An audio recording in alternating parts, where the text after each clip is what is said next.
संसदेच्या पावसाळी अधिवेशनात डिलिमिटेशन विधेयक मंजूर करून घेणं हा सत्ताधाऱ्यांचा मुख्य हेतू आहे आणि यासाठी गोड बोलून राज्यांना 50% जागा वाढवून देण्याचं आमिष दाखवलं जाऊ शकतं असा आरोप रोहित पवार यांनी केलाय।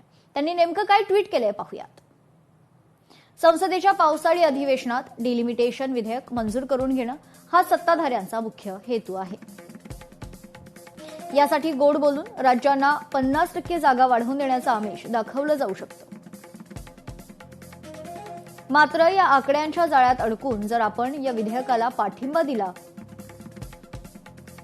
तर महानगरपालिका निवडणुकीतील प्रभाग रचनेप्रमाणेच लोकसभा आणि विधानसभेच्या मतदारसंघाचीही राजकीय फायद्यासाठी तोडफोड केली जाईल। भौगोलिक सीमा किंवा घटनात्मक चौकटीचा विचार न करता केवळ सत्ता कायम राखण्यासाठी ही पुनर्रचना केली जाईल।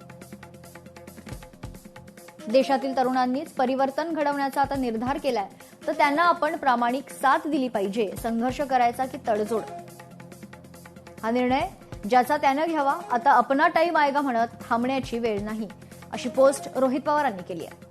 अपना टाइम आ गया हा विश्वास बाळगून विरोधकांनी एकजुटीनं आणि खंबीरपणे निर्णय घेण्याची गरज आहे। जय संविधान, जय लोकशाही अशी पोस्ट रोहित पवार यांनी केली आहे।